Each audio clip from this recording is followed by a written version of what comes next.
helpful for students as they're thinking about, well, what would I actually like to do for the rest of my life? And so you can see there are examples of jobs like a sales rep in manufacturing. You can do that job with a high school diploma and make almost $63,000 per year in Greater Minnesota.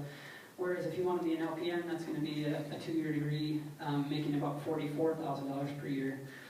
Same deal if you want to be an electrician, which is a great job, and it's either like an apprenticeship or a 2-year degree, making almost $70,000 per year versus a mental health counselor that would require a bachelor or a master's degree and earning about $47,000 per year.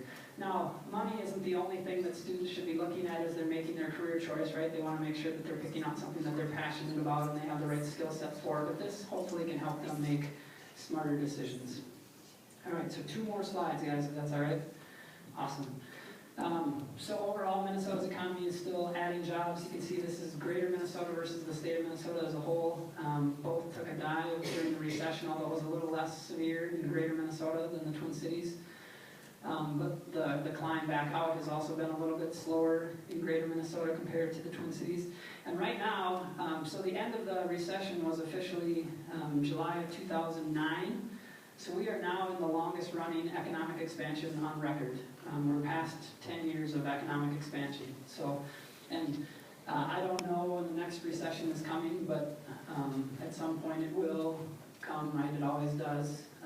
We're not in the business of picking that out, but right now Minnesota's economy looks incredibly strong. Like a lot of employers are still doing a lot of hiring. Even in Greater Minnesota, healthcare and social assistance is the largest employing industry. Manufacturing is second largest. Retail, trade, and accommodation, and food services, which kind of get overlooked from an economic development and a workforce development perspective. They provide about 1 in every 5 jobs in Greater Minnesota. And a lot of counties, retail, trade, accommodation, and food services, or arts, entertainment, recreation, are the largest employing industry. Educational services, we're also seeing a lot of growth in construction, transportation, professional and technical services across a lot of different regions. So we're expected to see future growth as well. Greater Minnesota is expected to grow about 4.4%, but even that is very uneven. Central is the fastest growing region of the state. Southwest is the slowest growing region of the state. So it kind of depends on where you're located. We're expecting to see growth in construction, manufacturing, administrative support and waste management services, which is like staffing agencies, public administration, professional and technical services, and so on. But in addition to job growth, we're also expecting to have pretty significant needs for replacement openings. These are jobs that currently exist. They're held by people right now, but as they reach retirement age and drop out of the labor force, somebody is going to need to come in and fill that job. Now again, the benefit is that Generation Z is the same size as the baby boom generation, so it's possible that we'll be able to fill those jobs with new labor force entrants. But obviously we still need to see labor force growth as well if we're going to keep adding jobs moving into the future. All right, so kind of a quick summary here. In the face of increasingly tight labor market, a growing scarcity of workers is our primary constraint to growth. Odds are employers in your areas are saying the same thing, like if we could find more workers, we would grow more quickly. They're maybe turning down projects or turning down jobs because they don't have the labor force that they need. Our white native-born workforce and population is aging, and so we're going to have to rely on workers of other races and immigrant populations that are moving in, and also trying to make the most of all different demographic characteristics, workers with different abilities. And there's a big challenge in aligning what students think and what is reality, and maybe even some adults, what some adults and as job seekers think and what the labor market's actually looking for. And so some of the ideas, and maybe we can talk about it some other time, that we can try and remove impediments to work. And these are probably things that you guys are already working on, transportation access and healthcare and childcare. All of those are huge issues. So with that, I'm 13 minutes past. Do I want to take questions or not really? Anybody have questions? I must have explained myself perfectly. John can. It's kind of like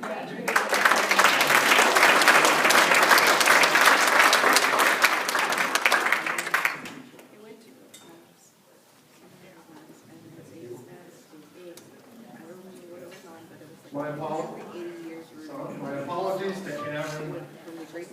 We started going through that dinner line and it took a long time, and to be honest with you, I was last in line and I completely zoned out that he needed to start speaking.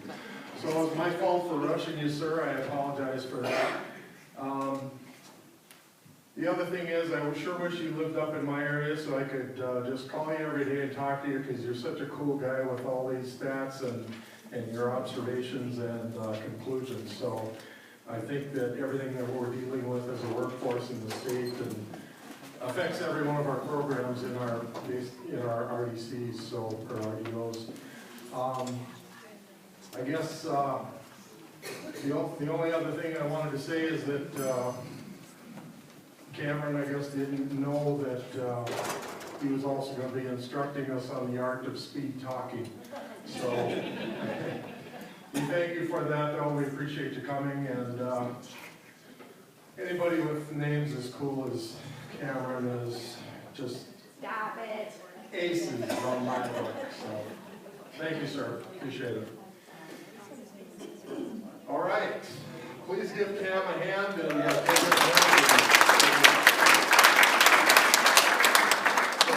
next up on the docket is Dawn Espy from Region 5. She will be presenting these two good-looking gentlemen that are coming up to give us all kinds of information and observations again. So, here you are, ma'am.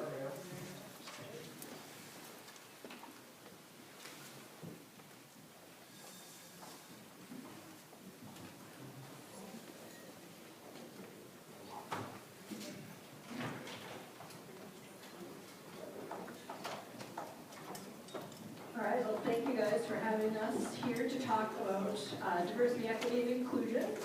Typically, I don't read what I want to say because I just don't, but I'm going to because I get really excited about this topic and I want to make sure that I'm conveying everything that I want to convey to you in the short period of time that I do have before these gentlemen will take over. So as RDOs, we are aware of the constantly changing demographics, our workforce shortage, our urban-rural divide, and the political polarization. With these challenges, economic and community developers and practitioners are looking for ways to bridge these differences and to be more inclusive to diverse communities through initiatives that improve systems, policies, and plans that create and retain quality of life for all. Toby and Neil's presentation today is a kickoff to these conversations within the NATO family. Several RDOs have already been working in this space, while others are just starting to dip their toes in. At Region 5 Development Commission, we began our Welcoming Communities initiatives 3 years ago by celebrating our regional cultures through art and food at the Sprung Marketplace in Little Falls.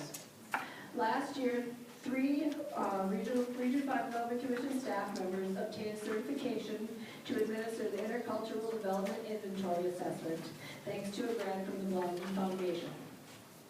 To help these organizations and local units of government understand their cultural agility and to have a shared language as a place to start these important conversations. Seeing the need and desire for more of this through the IDI process, we received additional funding from the Northwest Area Foundation to launch our Regional Prosperities Initiative.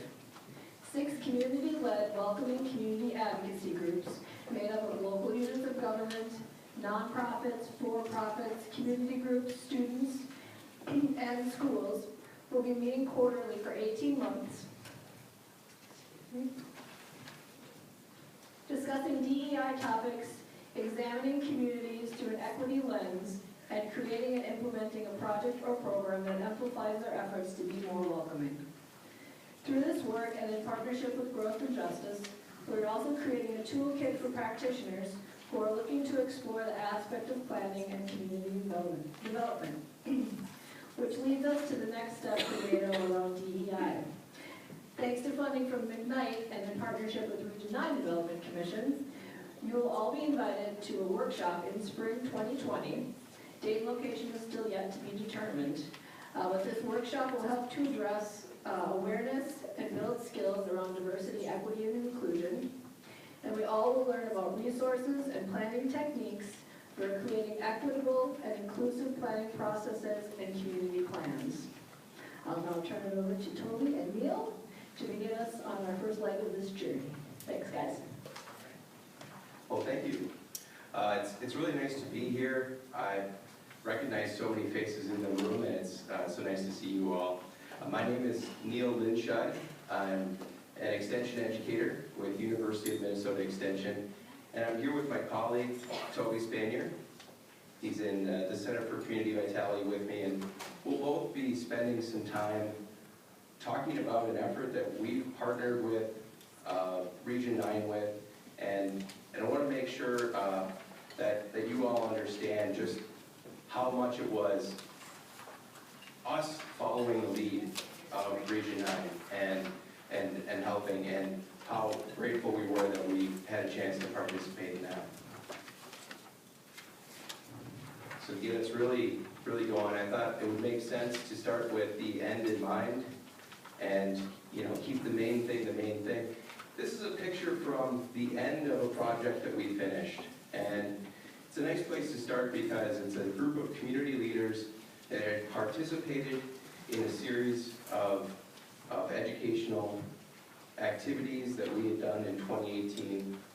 And the reason we share this is that most of the groups reporting out on what they had accomplished had maybe one or two leaders, but this group was so connected and cohesive that they said we all need to spend time describing what we've done. We've made such important changes in our community. We feel like we've really turned a corner here, that this group got up and they really shared in depth about their story. And I think this is what we're all after, is that at the local level, in communities, there's people like this that feel empowered to make changes around really addressing issues of diversity and equity, and that they're happy to share their story and also their struggles. So just for those of you that don't know, Toby and I both come from this Center for Community Vitality, and our mission is to make a difference in Minnesota by engaging Minnesotans to strengthen social, civic, economic, and technological capacities of their community. So we're about this sort of stuff, and that's really why we're here. And I'm going to skip a slide. But not everybody takes us up on that activity to talk about addressing diversity and inclusion and how that can strengthen your community. So just a brief history of how we got involved. We didn't get involved at the beginning. There was this great effort, and I asked Nicole to verify this. In 2017, it must have been a presentation by someone like Cameron talking about inequities in the region. And a commissioner from Region 9, this is what I hear, stood up and said to Nicole, what will you do about this? So commissioners, like many of you in this room, asking the staff at your development commission, what will you do about these issues? What are we going to do together to accomplish this?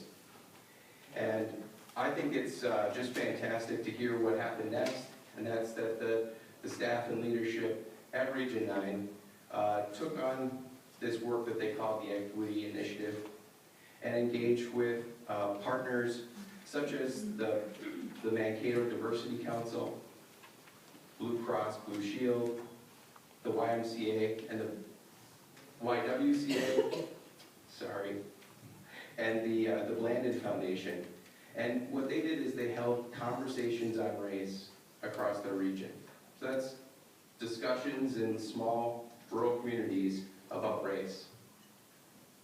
That takes guts to do that. It's a difficult time to have these types of conversations. And it's also not something that maybe you in a development commission have always seen as your role, to have that, to host and have those kind of conversations. So I think that's just wonderful. And the feedback that they received throughout doing this was, we need more resources, we need more conversations, and we need more education about how to do diversity and equity and inclusion work effectively and well. So this started, I guess, some conversations between our staff and the other partners involved, and it evolved into something that we'll really spend most of our time talking about today, called the Rural Equity Learning Community. This launched in early 2018, and it had 6 community groups participate. In those groups, we had maybe 8 to 12 people sometimes, and they met for 7 monthly 3-hour sessions, including in the winter. So these folks were really dedicated to getting involved with this. In total, we had 52 participants, and we finished, I think it was in September. It gets a little fuzzy for me. That sounds about right. We have a lot of those materials on your table, and we'll get to those, so just wanted to let you know what those things were. The people involved in this effort that we'll be talking about were Region 9 Development Commission, the Mankato Diversity Council, the Blandon Foundation, Blue Cross Blue Shield, the Bush Foundation, McKnight Foundation, University of Minnesota Extension, amazing school districts and their leaders, the Southwest Service Co-op.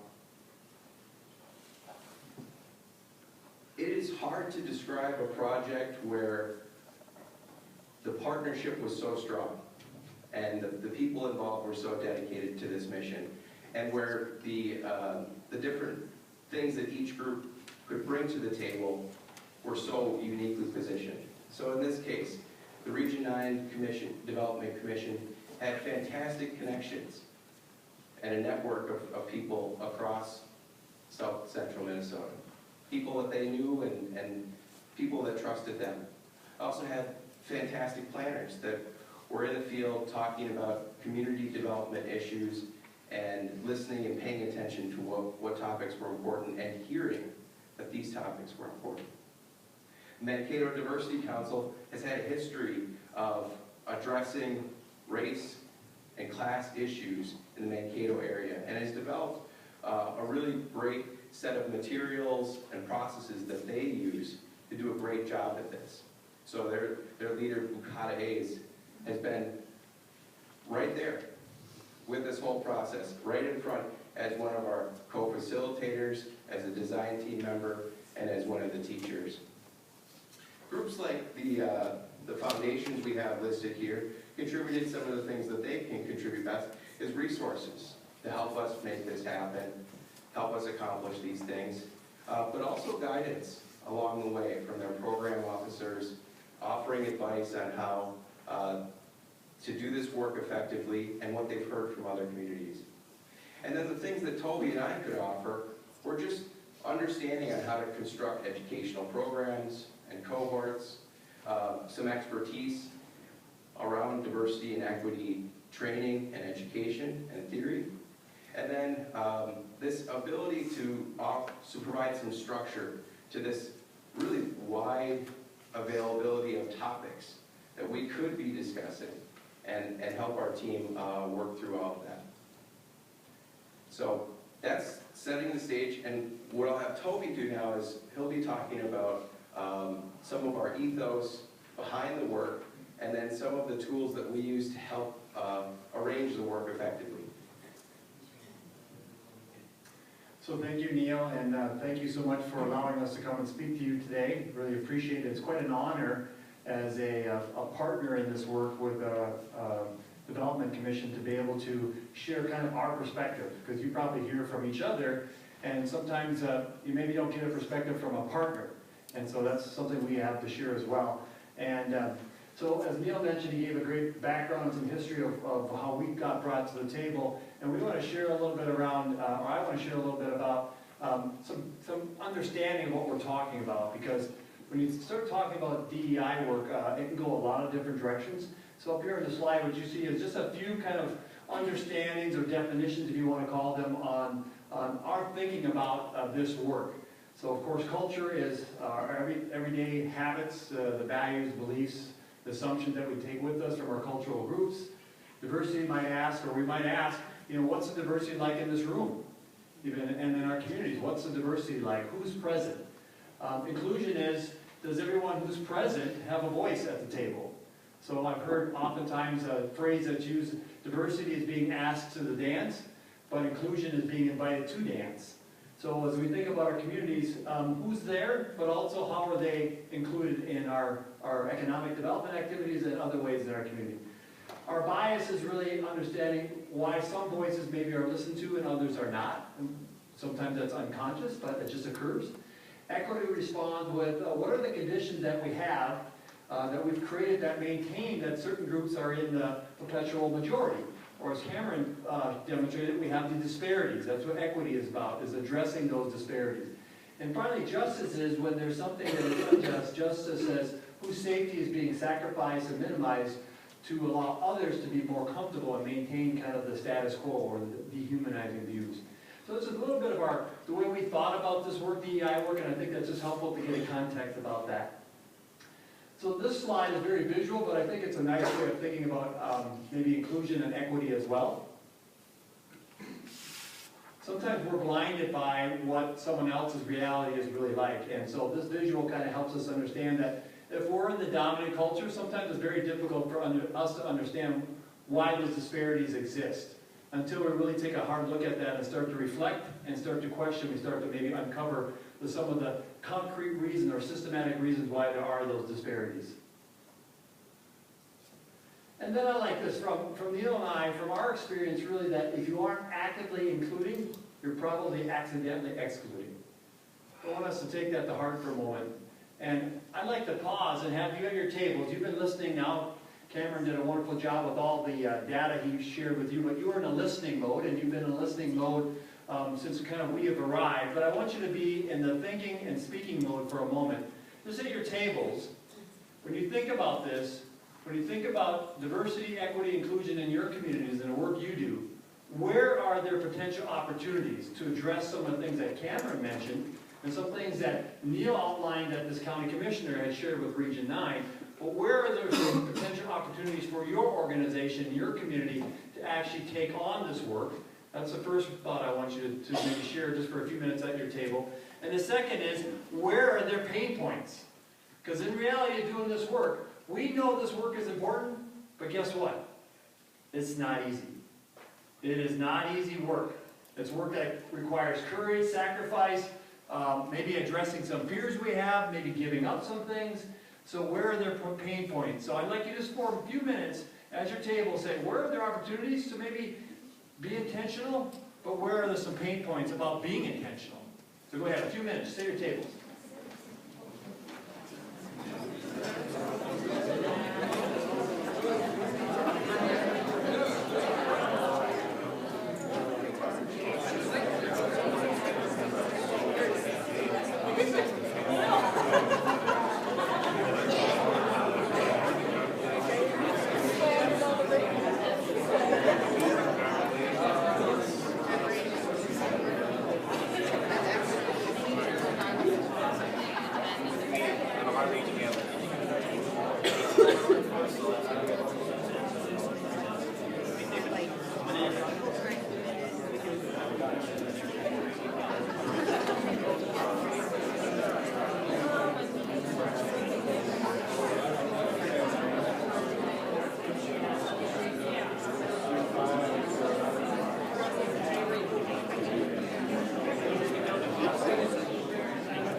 opportunities that exist with your organization to take on work similar to what we're talking about?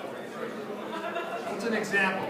Someone shout it out if you got an example. You heard something that was interesting. Can you repeat that? What is maybe one or two examples around the opportunities to actually be intentional in your communities to take on some work around diversity, equity, or inclusion? You've heard already from Don, but also you're going to hear a little bit about Region 9's work. For your region, where is there a potential opportunity? What examples might you have? When you do comp or land use plan updates, boom.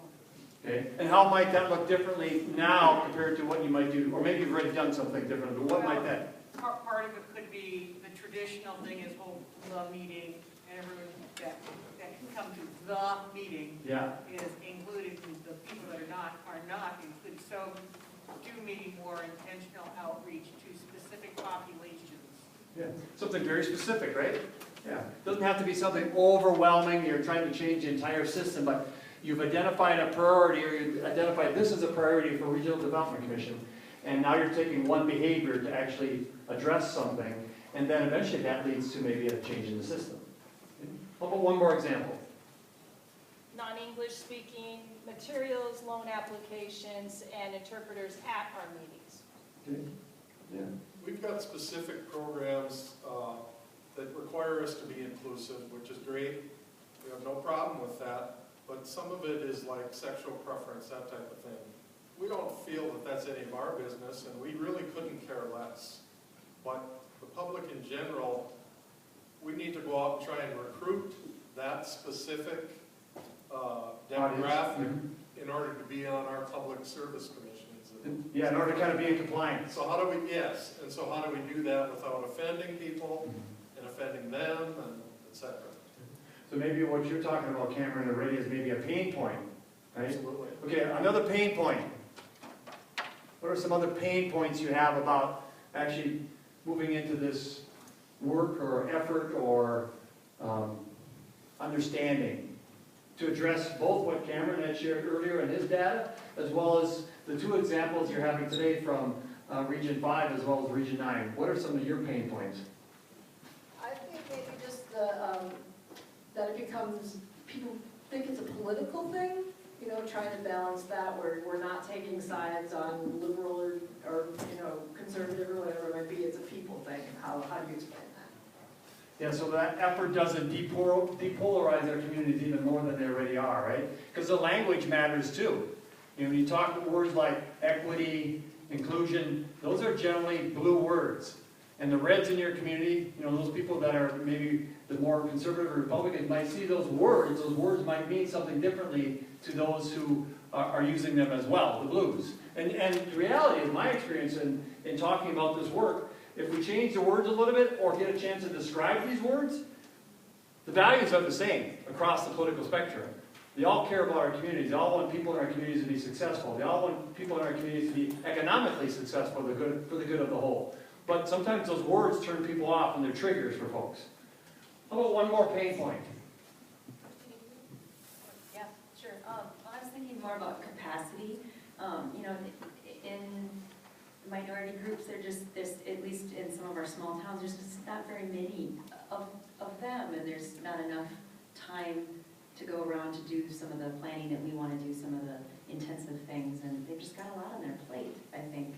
I mean, I know in Milan we tried many different ways to get folks to come to the table on a regular basis, and we had a lot of successes, but at the end of the day, there's a lot going on for them. So I'm trying to think about how to help that part. Might be helpful in the long run. So. Yeah, thank you. Yeah, so it's a cost benefit as well, right? For ourselves and our organization, we have limited resources. I think it's these type of conversations and discussions are things that are really important as an association you need to have, because the best wisdom and techniques are in this room. It's not necessarily someone from the outside, a DEI consultant coming in and saying this is what you need to do. It's much more about yourself discovering what you're good at, what's tried and true, where have you failed, what have you learned from that. I think that's really important for this work. So I'm going to talk now, one more slide before I talk about, no, you're good, Neil. one more slide before I talk about kind of one particular approach that might be helpful for you, is in a lot of our communities, and Cameron demonstrated this with some of his data, they're not very diverse, at least not very racially diverse. And so someone in this room might wonder, well, you know, I have 99% of everybody in my region or my county is a white person. That might be true. But when you really understand the full dimension of human difference, there is probably lots of diversity in your community, just like there's lots of diversity in this room. Given gender, given age, given economic levels, given educational background, given geography, on and on. And so when you think about this work, it's not meant just for those communities that have somehow become colorized, if you want to use that term, become more racially diverse, but it's also an element of work that should be part of our thinking no matter where we are, because part of human nature is that we are different. Yes, we have a lot in common, but we also have things that are different that really matter. And when we see those disparities, as Cameron put out so nicely, we have, I think, a moral obligation to address those disparities. And wherever disparity shows up in this dimension, it's important for us to pay attention to. So, I'm going to talk about an approach that we've used in Extension. It's a framework that I think certainly can be helpful. It was helpful when we worked on the rural equity learning communities with Region 9, but I also think it can be helpful in whatever work that you're doing, even outside of this particular frame around DEI work. And we're going to describe these 4 S's in just a little bit. Before we do that, we need to direct your attention to some materials that we've handed out already. All right, so on your tables, you have one really large sheet of paper, this thing.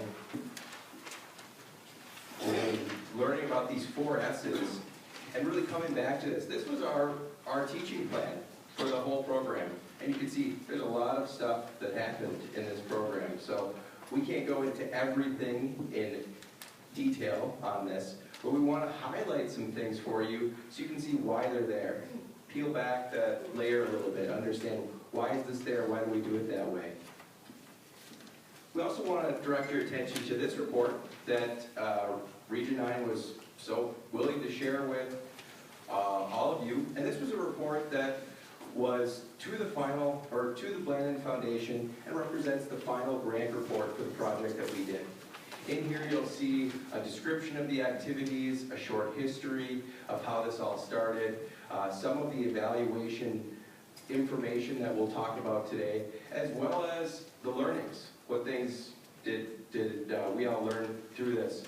At the end of it, you'll also see small, short, just examples from each of the communities that participated about what they did with this work. So between these 2 things, you won't have to know, you won't have to capture every word that Toby and I say, but you should have the resources you need to think about how could we apply this in our region or in our community.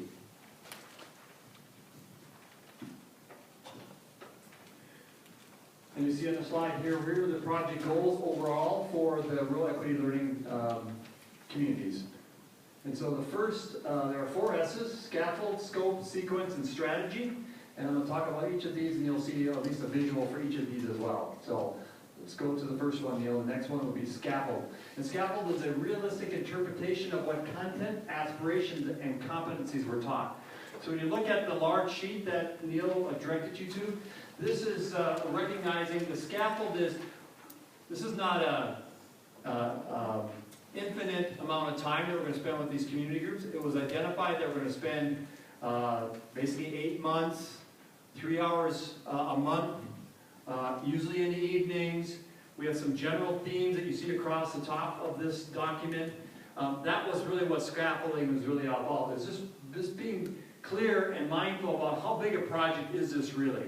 This is an 8-month to a year-long project, and we're going to identify some major themes that are under the umbrella of diversity, equity, and inclusion.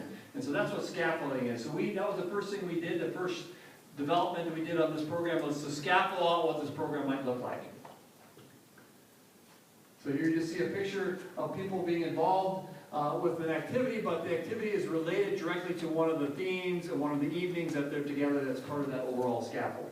Who did scaffolding? Who created this? Well, the scaffolding really came from Extension, but we brought that into the planning team. And the planning team was made up of those partners that Neil identified earlier. For example, the Greater Mankato Diversity Council, Region 9, and then Extension were the primary development planners. And it was a lot of give and take, right? There were ideas that started out on the list, but as we started to form, what is this framework for each session, like the what, so what, now what, things that you see on the left-hand side of that sheet, then we had to trim, we had to prune all those fantastic possibilities, and we all did that together. And we all, as we learned from each other about what our goals were for each session, we also were able to inspire each other with new possibilities that maybe none of us would have considered before. It certainly was a co-creation process, and I would say these 4 S's, what they are, is in some ways a management tool, a project management tool in a way. So the scope is the depth and breadth of the content and the competency levels. Those might be things like we identified the importance of teaching listening skills. We identified the importance of asking questions to do this work well. You have to know how to ask questions. We identified the importance around community economics. This isn't about something else. This isn't really about, the purpose of this is to recognize the importance of developing economies at the local level. Another area that we went into quite extent and depth is around reflection. This work in communities and with individuals doesn't happen unless you're willing to have introspection and reflect on your own biases and your own experiences. And again, a picture of an activity that we're doing with folks to help them reflect on how vision is created in their communities. Let's go to the next S, unless you want to say anything more about this. Maybe you should say what this is. Well, this is a tool called the Vision Web. It's one of the activities and one of the tools that we use, and it helps people understand the importance of a shared vision versus one that, when you have people in communities in isolation, going off and doing their own thing, the community looks very fragmented. But when you have people have an understanding and clarity around a vision, there's amazing things that can happen. So the next S is sequence, the strategic order in which the content was delivered for optimal learning. So if you look at, again, the large printout, you can see how things were maybe introduced, how things maybe were tied back together, how maybe the things flowed throughout the 7-8 months. Again, the sequence is also a little bit to the far left around the what. What do we know about this topic? What do we know about culture? What do we know about disparities? What do we know about unconscious bias? The so what? So what does this mean? That would be sequenced next. What are we going to do about this? What implications does this have for our communities or for ourselves, our organizations? And then the now what? What do we do about it? What action might we take? What homework would we give a community group to take back home and practice or facilitate back in their home communities? I'll just add one thing to look at here. The sequence also involved how we moved across these sessions. So we started with the individuals, and we asked them to reflect on their communities as the sessions progressed. And then by the time we were at small town economics or creating a vision, we're talking about something beyond themselves. For your community, how do we change this thing as a system, this community as a unit, as opposed to how do I change myself as an individual? And again, so here you'll see the levels of understanding that one might go through, building awareness, to comprehension, to putting it into practice, and then eventually reflecting and doing skill acquisition, to actually moving through those in a form of learning and understanding so that it's built one upon another rather than just expecting people to demonstrate certain skills when they haven't really had awareness around something or had a chance to practice it. And the final S is strategies, the process by which the actual lessons and the trainings are assimilated. So that included the very specific things like the types of tools that we use, the type of activities that were introduced. Those are all related to strategies, interventions on how you actually help someone acquire new learning and understanding and skill. For instance, one strategy that might be slightly controversial is this idea of a disorienting dilemma. We intentionally wanted to create situations that were just a little bit difficult for people. It brought them into that space of being uncomfortable so they'd have to deal with that in a safe environment with lots of other people around them working through the same types of things. That's just an example of a strategy we pulled out. So again, here's some tools. We did an exercise called personal artifacts. We did a thing called Zoom where you have an opportunity to uncover each other's stories with regard to their culture and how they collectively fit together. We did a questioning process called the Orid. We did some simulations. We did lots of reflective activities, some listening, skill building. The Schaefer Star, which is around an opportunity to look at community economics in a different way. We did a thing called the Vision Web that Neil already talked about. So here's a variety of tools that we used throughout the training and the experience. And the impact of our work really went and was intended to go much deeper than just knowledge acquisition. I mean, we could have had people in the room week after week or month after month, gotten up and lectured to them and said, okay, you need to know this information. And then had them, take a quiz or a test or some type of evaluation and say, okay, you've improved your knowledge.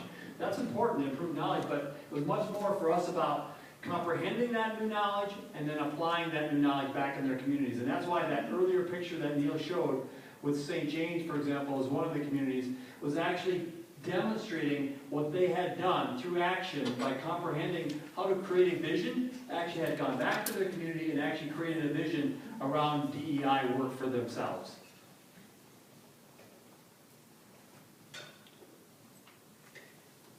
And I'll just share a few things about the evaluation that we did of this work with Region 9. Much of this evaluation came from two sources. The first, we did an end-of-project survey that we sent out to all of our participants and asked them a variety of questions about what they learned, what they've done, those sorts of things. And then we also did some follow-up with the key community leaders that had participated in sort of recruiting people from their community. They were sort of the champions. And we asked them to evaluate and share what they thought about the process, what we could do better, what they learned, those sorts of things. And so we know that people gained knowledge. That's good. It would have been terrible if they didn't, but it seemed like everyone said that they did. People reported that they're recognizing white privilege. That's good, all right. That was a scary topic and a controversial one for some to discuss, but we're glad that people were making progress. Gaining understanding of these definitions that Toby shared, building their listening skills and understanding some of the facts involved. And then we did have 25 people that took the intercultural development inventory, which Toby administered, and they learned about themselves in an even deeper way after the project. And you can see it in the back of the report that we shared with you. There's also stories at the community level about what people did and what sort of changes that they made and things that they instituted. And I think we can all be honest here. There were a few of our community groups that really did a lot. They made some really big progress. They instituted some things. They built a core team that's continuing on. And then a few of the groups had very modest gains and made only very modest progress. And this is from their perspective, what they shared with us in the final night, and said, we would have liked to do more. We don't think that we had enough here.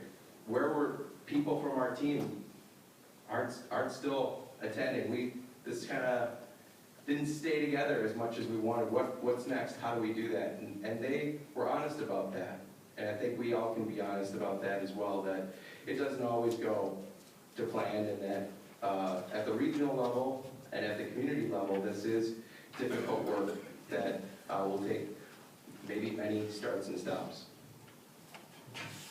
And just a few of the lessons that I think we can all take from this. One is that this is not, who's a planner in the room?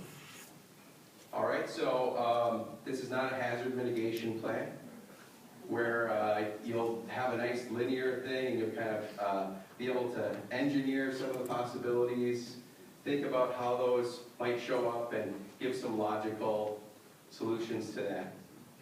This type of work really requires you to be responsive, adapt, drop things that aren't working, and move on. And it's very interpersonal and relational. I think we learned, and Nicole, you could speak to this more if you'd like, that there really did almost have a full-time staff person at Region 9, Jessica, working on this with us. And you know, between Toby and I, if we calculate the staff time, we might have come close to a full-time or maybe at least half-time, for sure.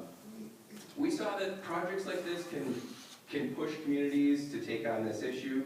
We can kind of give some framework and cover for people that might be seeing this in their community, that they want to work on this, to step out and start working on that a little bit more and get a little bit more courage because they know they have colleagues just a town or two over that will support them. We also saw that each community really will come up with their own plans, and that flexibility of being able to say, we don't know what your town is going to say and what sort of activities you'll create as a result of this, and that's okay. We can't engineer that you'll have a multicultural fiesta ahead of time, which one community did, and we also can't understand the importance of just having several more small conversations across your community. We don't know at the beginning that that's important. So just to start to wrap up here, to share some of the next steps that Region 9 is doing, and it's so fun to be able to brag about your partner and say how many great things they're doing. So in this coming year and a half, 2 years, 3 of the communities that participated in the project that we've spent most of this time looking at received some funding from the Blandon Foundation to go deeper into the work that they started throughout this learning process, and that would be Fairmont, St. Peter, and St. James. And Toby and I and our colleagues will be working with them, as well as several of the planners from the Region 9 staff. So we'll be supporting them and finding our way. We don't exactly know where it'll head yet, but I'm sure it will end up in a great place. The Rural Equity Learning Summit, I'll share that in a second, is coming up. I hope you've all registered. It's next week. Let's hope it doesn't snow. It's going to be great. I'll show you the flyer in a second. We'll also be doing another round of this educational program, this Rural Equity Learning Community, and we're in the midst of planning that and really taking all the feedback that we learned from the participants and partners and building in a new round of this so it can be even more effective next time. And then we've been working to develop a community inclusion readiness tool that in 2 weeks in Sleepy Eye we'll be testing. We'll see if it works. I'll show you what that looks like as well. So first, the summit. The summit is coming up Friday, November 1st, 8:30 to 4:30. Be there at the St. Peter High School. And what you'll learn and hear about are all the great activities that are happening. Many of these are in southern Minnesota, but I'm sure that you'll find them valuable wherever you are in the state. You'll hear about what other people are doing and hopefully find some inspiration, some conversation with others, and maybe a few practical tools that you can take and apply right afterward. As I mentioned, the Community Inclusion Readiness Tool, this is just a quick piece of it. Our feedback that we heard from people, and when I say I really do mean our whole design team and our kind of partnership here, was that they would like some way that they can assess where their community is at in addressing this and starting to make progress. And so we started by looking at many of the other tools that are available for organizations to assess readiness to take on diversity and equity work. And through that process and through our work with our design team, we narrowed it down to a few areas. And this is one example of how a discussion guide will look in each of these communities. And this one is actually for just generically, one group will talk about the school. The school is aware of the need for inclusion efforts. Let's have a small table conversation about that. Law enforcement is aware of the need for this. Let's have a conversation about that. So we'll be testing this and seeing how it works in Sleepy Eye, and happy to tell you more about that as we go. Toby and I thought it would be helpful to just say, what's our vision for the future of this? What do we think would be great? You know, we'd like to see more people bringing the core values of this work into their organizations. We'd like to see that people feeling that they're responsible for designing their communities in a way that is welcoming, inclusive, and nurtures belonging for everyone. And I think what really excites us both is that this work has the potential to become less about workshops in the future and more about it really changing the way things get done in communities. And that's at the really detailed level, the way the forms look, the way the phone calls when you call the city office, the way that works. The really details are where things will really start to make progress. And knowing that who we were talking to, we thought, you know, to encourage you all, in all of the work you're doing, we think more adaptive leaders are needed to be trained and working in communities, including yourselves. So more people that are able to take on this complex kind of work is a good thing. And we're glad that you're on that journey. And then, hey, mentioned it earlier, there's a lot of room for, if you're doing a comp plan, hazard mitigation plan, the SEDS, or a transportation plan, to just ask yourself, all right, who's participated in the past? How do we look? Give yourself your score on that. How do we really get past the sort of shallow invitations for people to participate and bring these planning efforts to them? I'll give you one quick example that I just recently did with a community that will not be named. We looked at their various plans for their downtown, including a comp plan, and looked at the methods in which they engaged people in the community. And it was clear that the community survey that was done was posted to the city website, and that was the entire extent of engagement in that community. So we had a conversation about, well, who do we think took the survey? We thought, well, it was probably people that already know what's going on in this town. Probably people that are already in power positions. Probably not renters or single parents, people with physical or mental disabilities, like those things weren't in there at all. People from foreign country, foreign-born residents probably weren't in there. And we tested that and found out, yeah, that's true. Those voices were not in there. And this is something that I think all of us can just think about. For the work that we've done, without making a positive or negative judgment on yourself, but really, did we include all the voices that we could? Did we ask ourselves, you know, are the 49% of people that are renting and find their budget is stressed, are they included in this plan? Do they care what happens in the comp plan? I'm sure they do. Do they care what happens in their transportation plan for the region? I'm sure they do. So just hopefully to end a thought that you have great opportunities to include any of these tools in your work, and it doesn't even have to be a multi-month educational initiative. Anything else for you, Toby? I'd love to take some questions. Yeah, me too. Questions?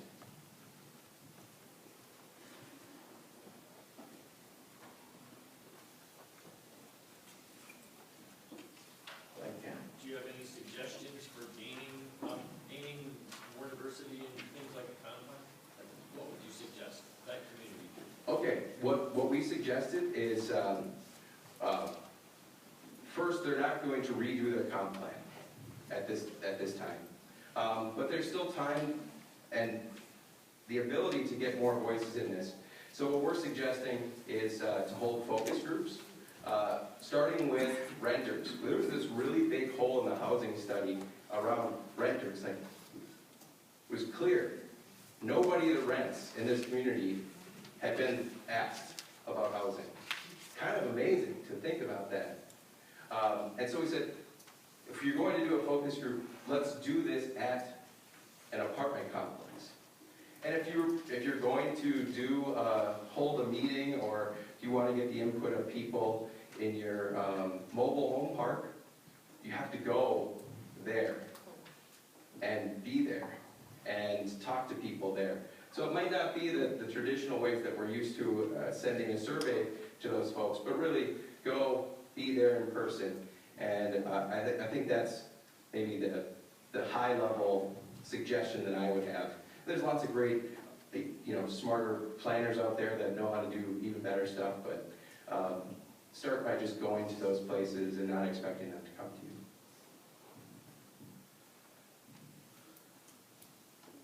Other questions, comments?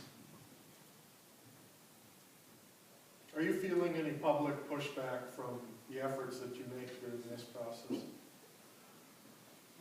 Not from us, but maybe we have. I think we should give it to Nicole.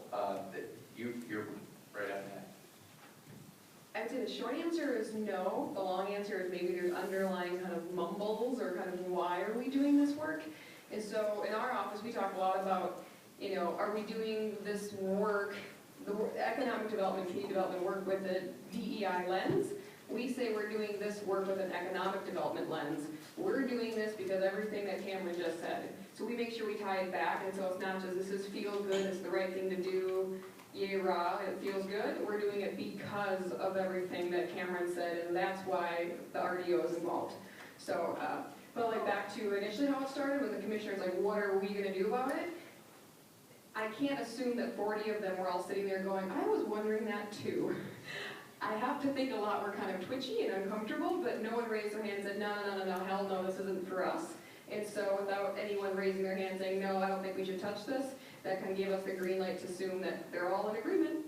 That's what I'm doing in my region too, because we're 94% white, I believe, and it's one of those deals where, like a lot of you, our commission board is made up of generally older white gentlemen, except for a couple of people, or a couple of gals.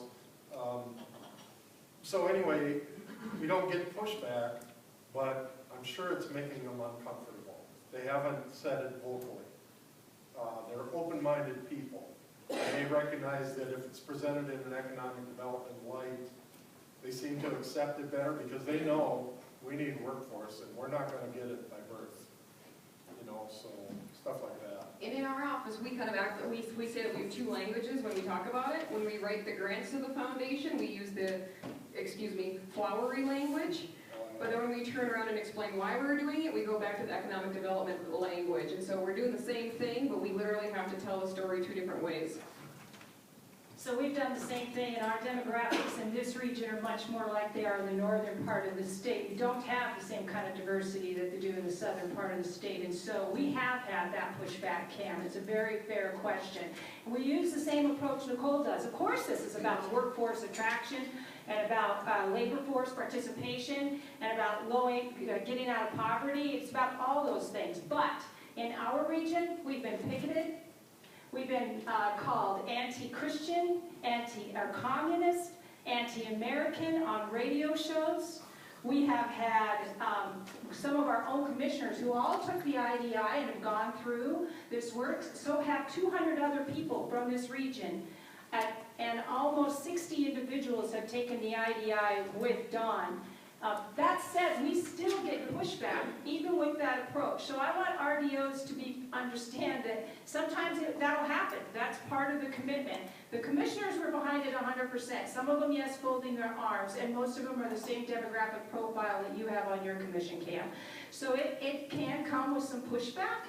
We've also had, we've had lots of hate issues and lots of hate talk. Luckily, staff have not been approached at any of our comp planning meetings or others, but it has not been easy sometimes to go out because there are groups of people who want to throw those arrows at us for even being in this space, even though of all that demographics that Cam said. So go into it with your eyes open, knowing that you have to be in there for a long, long time if we get into this space. It's not flavor of the week to go after because the foundations are funding it. That's for all the wrong reasons. But it definitely takes time, and you can get put on a cross. But it helps that the foundations are funding it and it's not tax levy. Absolutely, we say that too, and still, you know, the picket sign said anti-Christian, communist, spawn of Satan. So it happens. I've been called a tree hugger, and I said, yes, I am. And then it usually stops after that. Yeah, I appreciate that because I think, as I said earlier, this is important work, but it's not easy work. And I don't think your organizations are alone in that.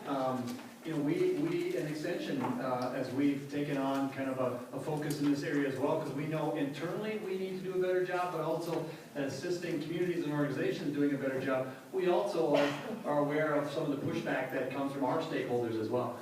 I would say one thing just to keep in mind, and it's maybe a reflection question for us all, is regardless of the diversity that's present, or as you maybe think is not present in your communities, I believe it is present. It might not look, again, racially diverse, but it's diverse in other ways.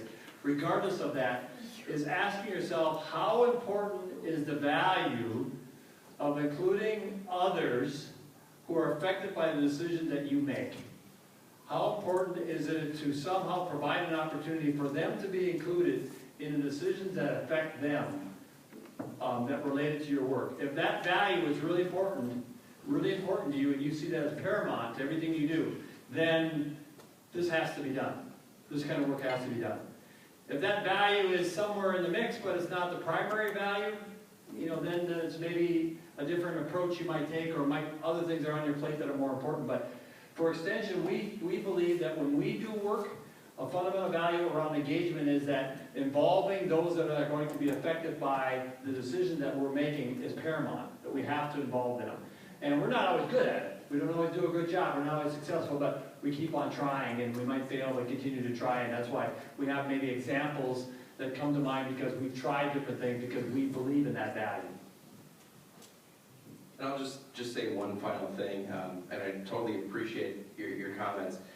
I think our promise to you from Extension, I think from the University of Minnesota, and is that we will be with you if you take on this work.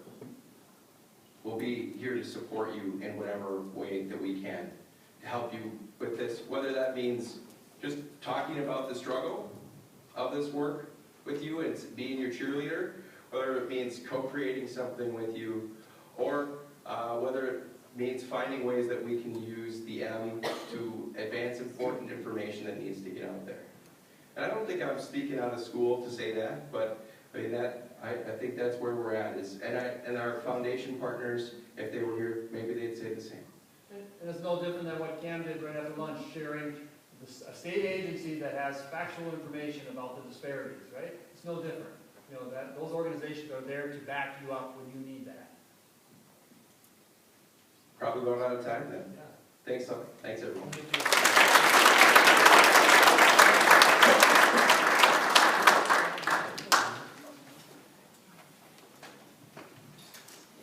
If I can just grab everybody for a few last minutes before we're done for the day.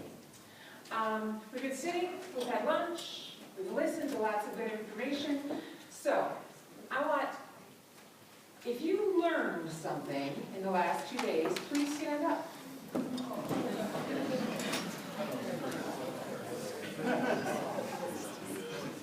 That's good to see. If you met somebody in the last 2 days that you didn't know before you came here, raise your hand.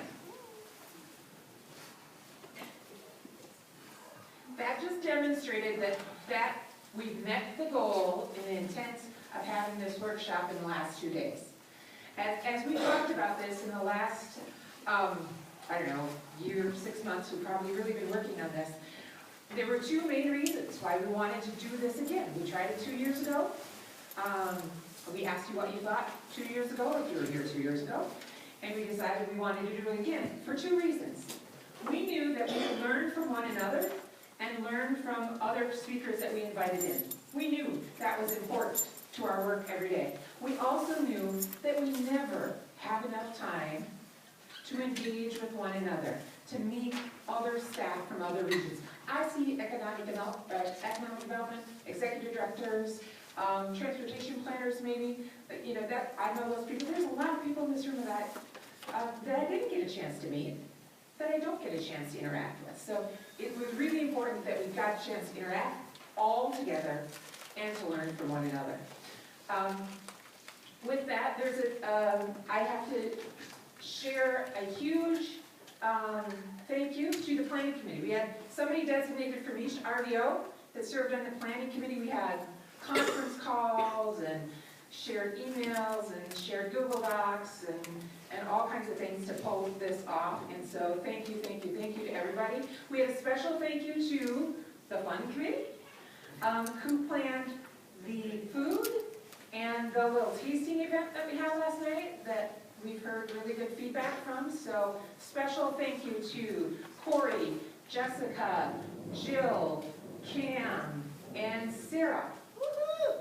Yeah.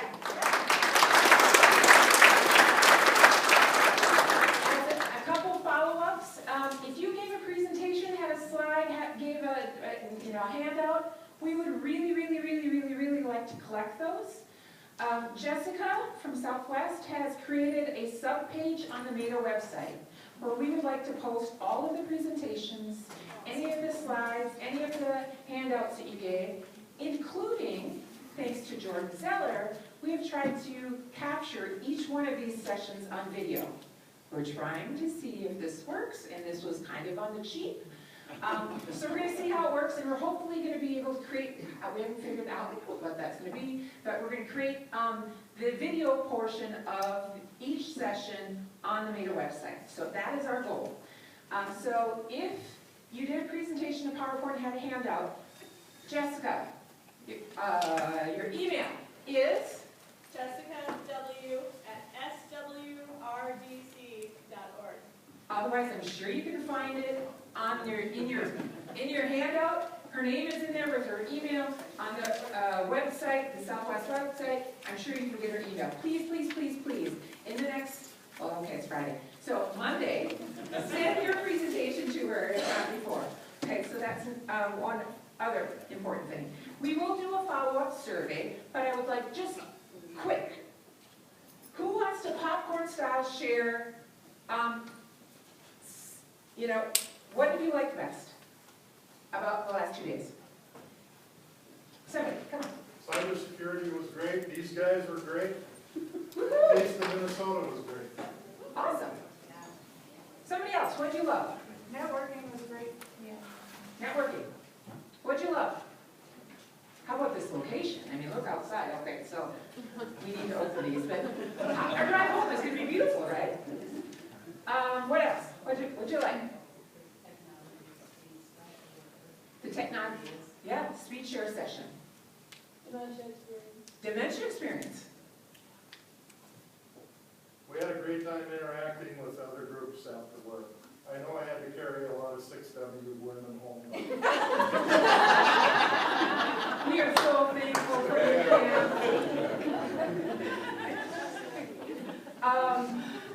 We, of course, would love to hear your suggestions on how we can make this better, assuming we do this again in 2 years. That's the assumption. We will be recruiting your ideas and suggestions, criticisms. We will take that to heart, and it will be in the notes. We use the notes to plan this that came from last time. So your comments will be listened to.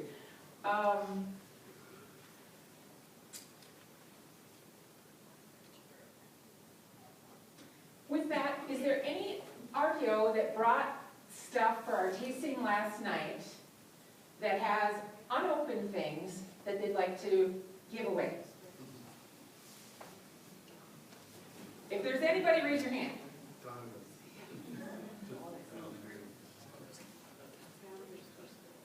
Well, If it's, we have 2 asparagus jars and a bunch of seeds and nuts. okay, so, we are going to have, I know we have some things too, if you didn't notice, we had a whole table full of stuff. Go big or go home, that's our motto. So I know we have some things we would like to be able to give away. So,